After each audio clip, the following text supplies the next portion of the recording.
다시 연결되어 기쁩니다. 우리는 오늘 신성회복에 가장 걸림돌이 되는 요인에 대하여 이야기 나누고자 합니다. 신성회복이 시작되면 반드시 표출되는 한 가지가 있습니다. 그것은 바로 고정관념에 대한 반항적 태도입니다. 이 태도로 인하여 고정관념과 기존 현상들을 다르게 보기 시작합니다.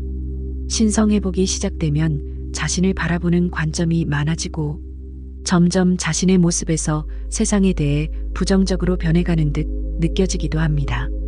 하지만 이는 극히 자연스러운 현상입니다. 그러므로 오랫동안 당연하다고 여겼던 일들이 뭔가 잘못되었다고 느껴지며 현상들에 대한 이해를 다른 각도에서 다르게 해석하기 시작합니다.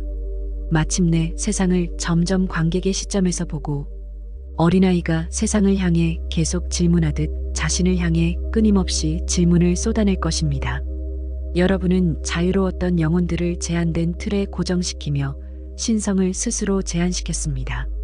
신성회복을 막고 있는 대부분의 원인은 외부의 그 무엇도 아닌 스스로 쌓아 지니고 있는 고정관념입니다. 고정관념은 수많은 문명을 거치며 여러분의 육체, 감정체, 정신체, 영체 DNA에 각인되었습니다. 여러분들은 고정관념을 쉽게 버리지 못했습니다. 대표적으로 나는 태초부터 인간이다라는 관념이 고정관념임을 생각조차 못합니다. 신성회복의 반복된 실패는 언제나 고정관념으로부터 시작되었고 고정관념을 버려야 할 때 두려움이 커지면서 집단적 선동에 의해 포기를 택하곤 했습니다. 게다가 고정관념은 시간이 흐를수록 더욱 단단해졌으며 항상 사랑 쪽보다는 두려움 쪽에서 에고를 작동시켰습니다.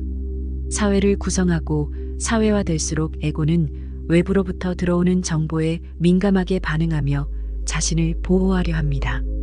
종교, 사상, 교육은 조직화되었고 집단적으로 구조화된 신념을 주입시키고 강요하며 인간들을 통제했습니다.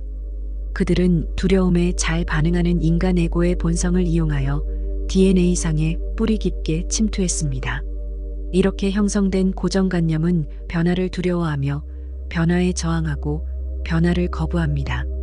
집단적 관념은 마치 처음부터 당연한 것처럼 받아들였으며 아무리 왜곡된 사실일지라도 집단적으로 선동이 되면 자신도 모르게 의도된 관념에 사로잡히고 말았습니다.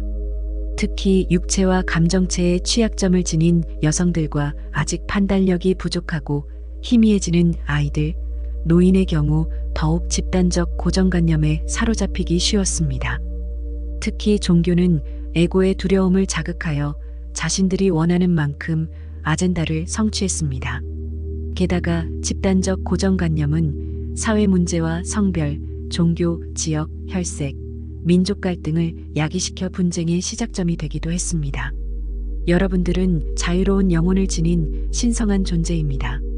외계 종족들이 통제를 위해 가장 어려웠던 점은 여러분들의 자유의지를 제거하거나 누르는 것이었습니다. 종교 프로그램만으로는 자유의지를 빼앗고 제거하는 것이 쉽지 않았습니다. 그들은 지속적으로 식민 프로그램의 고정관념을 주입시키며 자유의지를 통제하고자 했습니다. 하지만 이제 모든 것이 제자리로 돌아올 시간입니다.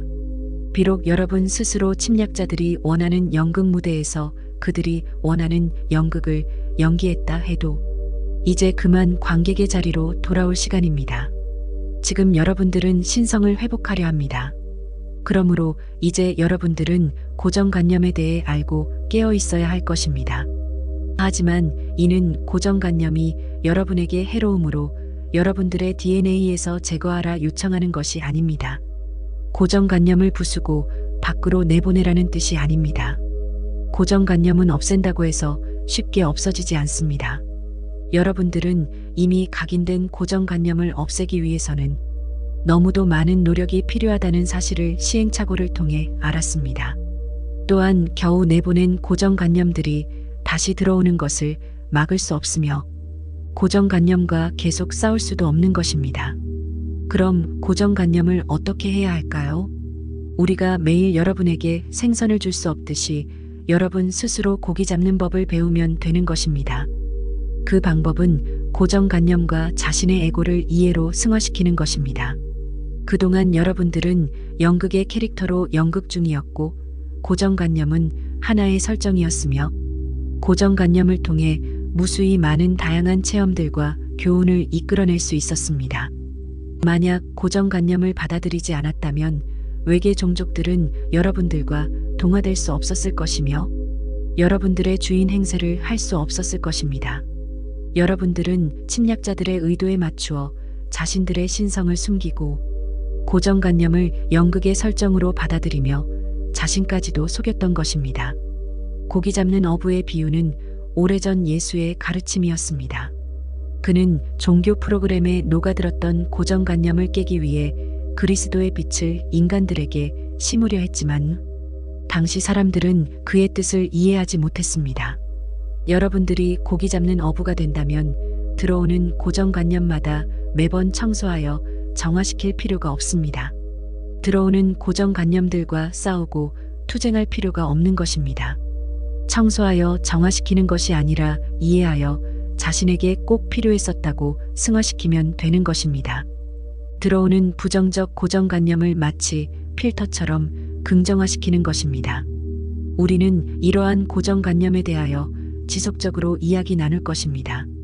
그동안 신성회복이 시작되며 왜 그토록 세상에 대해 실망하고 부정적으로 바뀌는지 이해할 수 없었을 것입니다. 하지만 이는 매우 자연스러운 과정이며 왜곡된 현실로부터 신성을 끌어올리기 위해 여러분 스스로 털어내기를 시작한 것입니다. 점점 사회에 적응 못하는 이상한 괴물로 바뀌고 있어서가 아니었습니다. 특히 신성으로 모든 것을 이해한다 하면서 현실이 더욱 부정적으로 느껴지고 모든 에너지가 비정상적으로 꼬이면서 더욱 어려운 상태로 진입했던 이유가 바로 그 이유 때문입니다. 지금 여러분에게 필요한 것은 시간입니다. 그러한 반항적 태도가 이해로 승화될 수 있는 시간이 필요한 것입니다. 이제 그 이유를 알았다면 조급할 필요가 없습니다. 모든 것은 과정이며 여러분의 의지가 모든 것을 해결할 것입니다. 우리는 여러분들이 완전한 의식으로 돌아와 신성을 회복할 것이란 것을 의심치 않습니다. 여러분들은 우리의 형제이며 자매입니다. 우리는 창조자입니다.